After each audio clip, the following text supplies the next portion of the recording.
Лути пазарџи и нервозни купувачи. Само 5 дена траја замрзнатите цени на овошјето и зеленчукот. Во пресрет на утрешните корекции на цените продавачите бесни, зашто власта си играла топло-ладно со нив. Велат било крајно несериозно еднаш да носи, а потоа да ги поништува мерките, но и да се меша во нивниот есап.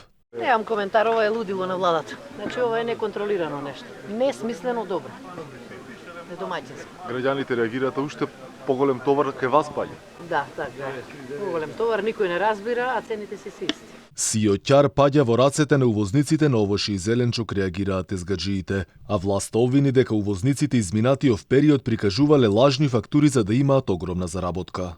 Во пресрет на утрешното одмрзнување, односно поскапување на дел од овошјето и зеленчукот, дел од езгаджиите на зелените пазари не беа расположени за коментар. Вела дека нема што да кажат. Оние кои се одважија да застанат пред камера, вела дека владата прави погрешни политики.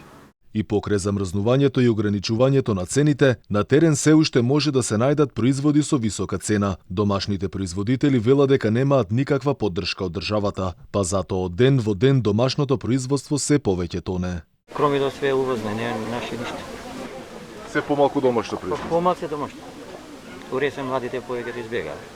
Пола ниви се оставени, не се работат. И чудни мене луѓе. Нашите патвиџени пиперки уште не се стасани.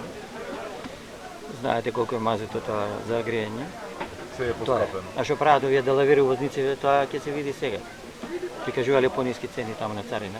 Фирмите кои чувале залихи на овошје и зеленчук и продавале поскапо ќе платат казни, велат инспекциите, кои постојано проверуваат дали и зошто продавачите не ги усогласиле цените. Инаку инспекторите влегоа и во кванташкиот пазар во Маџари, од каде добар дел од езгаджиите ја набавуваат робата. Освен во Скопје, инспекции се вршат и кај увозниците на големо во другите градови низ земјава. Купувачите пак збунети, иако очекуваа пристојни цени во пресрет на великденските и првомајските празници, сепак ќе бидат приморани да купуваат поскапа храна.